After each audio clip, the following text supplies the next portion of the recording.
Hello, ladies and gentlemen, and welcome to the first Israeli-Palestinian Confederation inspired podcast. My name is Michael Bloom. I'm an Israeli citizen living in Israel, and I'm joined by my fellow human brother, Saeed Aziz. Hello, Saeed. Hey, Michael. Nice to be here with you. Yes, absolutely, absolutely. So today we're doing something special for the first time. Perhaps you could introduce who you are, where your family is, what's happening to them right now.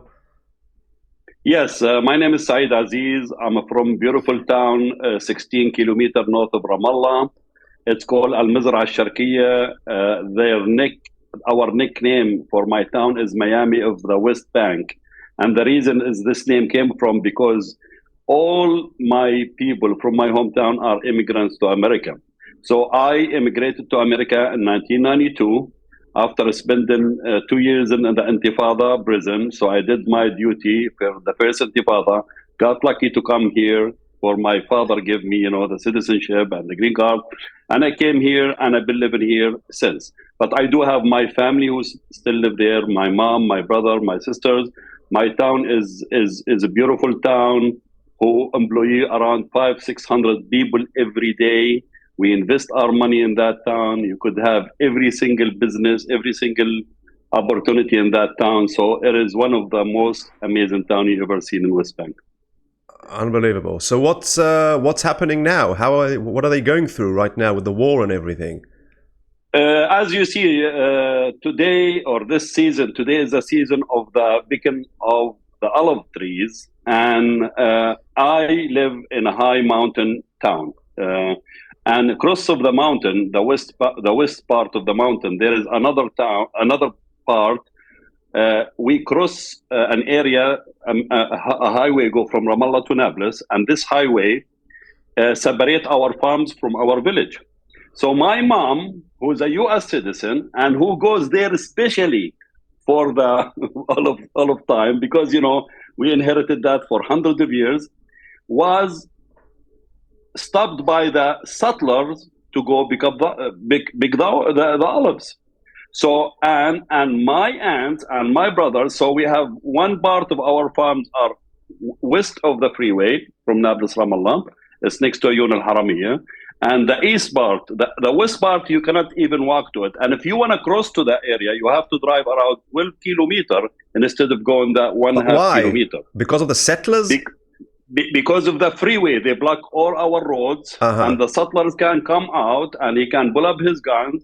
And it's funny that my aunt told me that they tried to steal the olives from her car, these settlers. So that's why I'm bringing this up.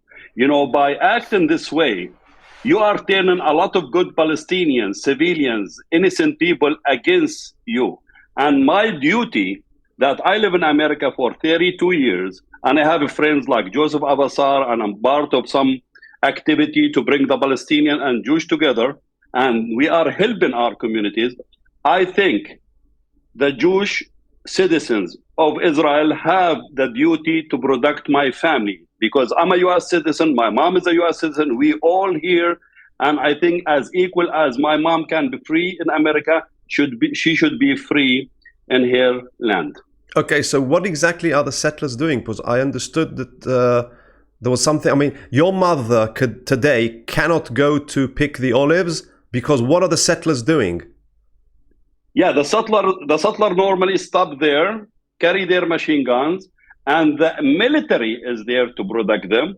And like I just showed you, Mus'ab Nafal, in November 6th of last year, we lost a teenager, young guy, not even 22 years old.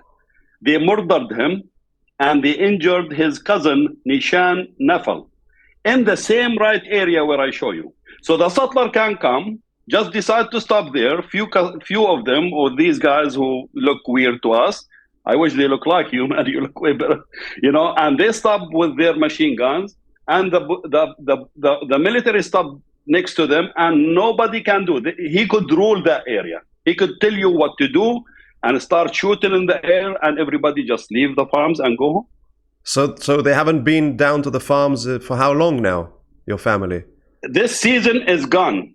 I hope that you can go and investigate this, because this is not an area A, it's not an area B, it's an area C, where you can pass that area, like going from Ofra or to say Beit El to Shiloh. You know, that area. Let's show the You know? map. 1 second. So let me just show the map. So this is the map of Israel. We see your village here, which is Al-Mazra Ash-Sharqiya. And you can see Tel Aviv over here, so it's not that far. So your village is like almost on the border of Israel and the West Bank, if I can see correctly. Yes, it's very close to the border. It is in the West Bank. I don't know if you're looking at the town Al-Mazra Ash-Sharqiya. Yeah, I'm looking at it. I'm looking at it. Okay. So if I'm just saying that it's near, not far from Ramallah, Birzeit, Beit El, yeah, Correct. Shiloh. And it's close to the border of the West Bank, isn't it? The border of It is Israel. in the West Bank. Yeah, I know, but it's not far from the border. It's not far from correct. Israel. It's pretty Correct. close. It's like a few kilometers away. Correct. Yes, I can see. Okay, now maybe we can show the actual. So this I'm showing now the drawing where you circled in red the actual area where the olives are, the olive trees, and then there's the village up here, Al-Mazra Ash-Sharqiya. So there's no access to the olives, and you're saying that the settlers with the army are just standing there with guns. Now, why won't they let them? Why won't they let? Because if you see where is the town is really high, and you have to go down to this main road. This main road is, I don't know what's the number of that road. It's connected Nablus with Ramallah. And this is like a highway. This is a special road for the settlers. And this road cut in my farms from the town of Sinjal to Mus'ayya, who they burned a few months ago, or 6-7 months ago, to Salwad. That area is 100% belong to my hometown. Majority of my land is for my family, you know. So when you see that road, this road is completely shut down, completely from our town. So we cannot access the other side of my farm, crossing the road, because they put a blockage. So we have to go around to three different cities, take us around 12 to 15 kilometers to get to that half a kilometer that you see in front of you. Yes, so you are saying And you don't mind. that's where is the dangerous. So if you cross that road and you've been seen by a settler or by an army, you could be, subject to be shot or to be arrested or to be harmed. I see. Now I see what you mean. So basically, the problem is that once they've built that road, you have no access to the olive trees. So you have to go around, and by going around, you're actually risking yourselves, because where you need to pass by, there are settlers, and they are not exactly friendly towards you, and they might just shoot you. So now you have no access to. And when did they build that road? How long ago? This road been there forever, but when they expand it and fix it for the settlers, now it's became like a major road, and now it's accessed by the settlers, and the VIB is the settlers, not us. So for us, for a settler from Shiloh, he can just leave Shiloh and get into the freeway. For me to get to that freeway, I have to take like 6 kilometers around to enter to it, and that's where is the risk coming from. So what do you suggest is done? I mean, you can't. I mean, you want to cancel the road and build another road, or you maybe. I cannot cancel the road. We are losing our farms. That's why when I brought this up a few days ago, and a lot of people think I am like making this up. No, I'm telling you, there are people in the West Bank are suffering. The people in the West Bank are under a very tough situation. Yes, everybody's saying, okay, this war in Gaza, and everybody blaming Gaza and Hamas. But in the West Bank, why these settlers, with the support of Smotrich and Ben Gvir, is going hard against the civilian citizen who does not do anything? So it's look like it's a plan by the government to kind of like do this. So the only way to do this, by involving people like you and, human rights Israeli groups, and people who really wants us to live together, where they can show the good face of the Jewish people. Because to us, everybody see settlers, everybody see ugly faces, people with guns, people with threatening us. So that's why when somebody like you get involved and you can bring people who's pro peace and go to the area who's area C, you're not going to be in danger to be there and stop and actually call the mayor of Al-Mizrah al-Sharqiyya and say, we are a group of Israelis, we wants to come help you to pick up your... That will be amazing. Because in reality, we are neighbors. We live next to each other. Like if you come to California, we go for a coffee, we go for lunch, we go for dinner. We could be humans here.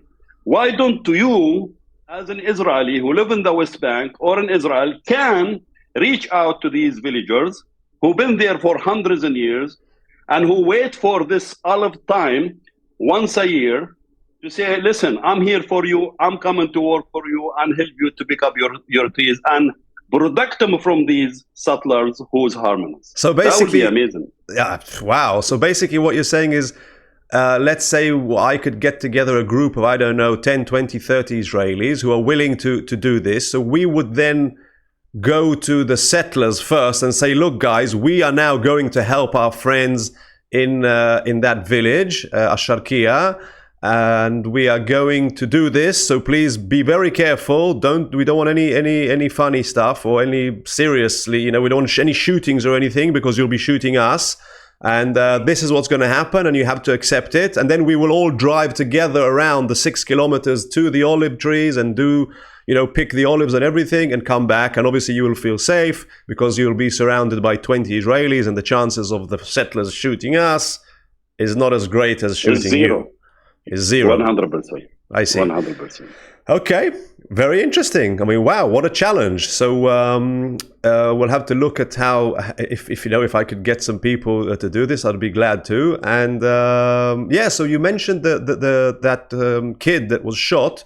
So let me just bring this up on the screen. So what are we seeing here? We see, I think, you, and then you see two young kids in their early 20s. One of them is named Mus'ab Nafal, and his first cousin is Nishan Nafal.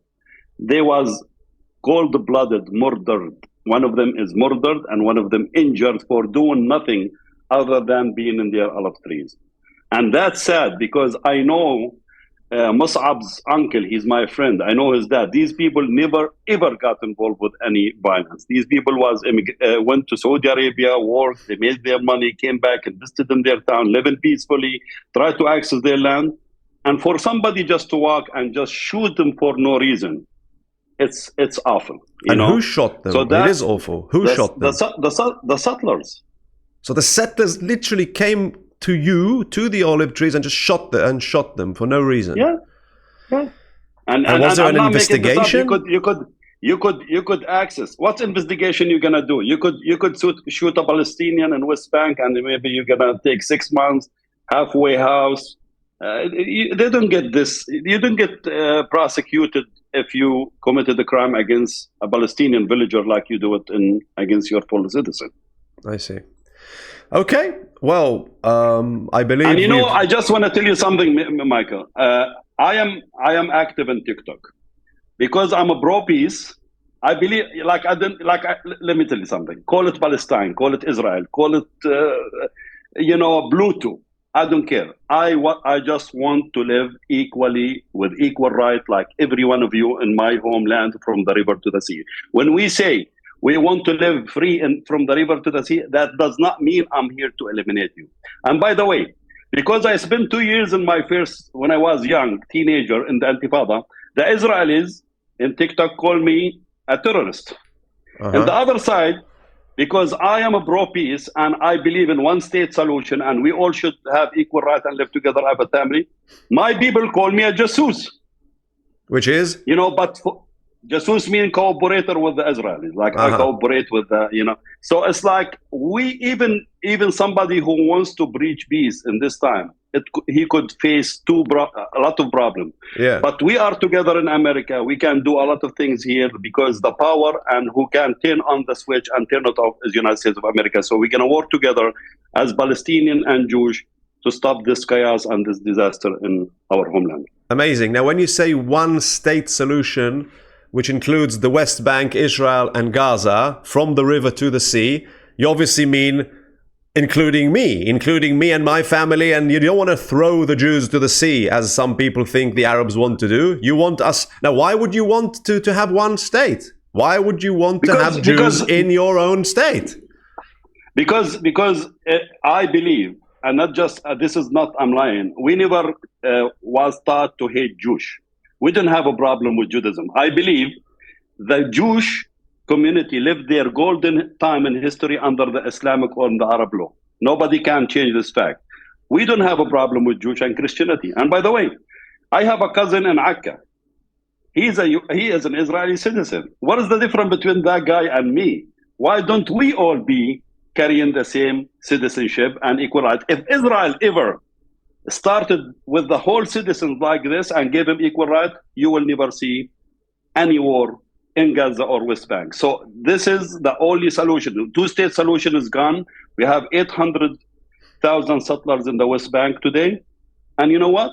If you give me equal rights like the guy in Ofra and Shiloh, I'll take it. I'll be free in my country. You be free. I'm okay. You could practice. You could worship a cow. It's not my problem. As long as you are secure, and I'm secure. Amazing. And as you said, if from the beginning, because my grandmother is 97 and she's Polish, you know, she's an Ashkenazi Jew, but she speaks Arabic. Now, how come she speaks Arabic? Because she lived in Haifa with Arabs, you know, for years. They lived together and, you know, side by side.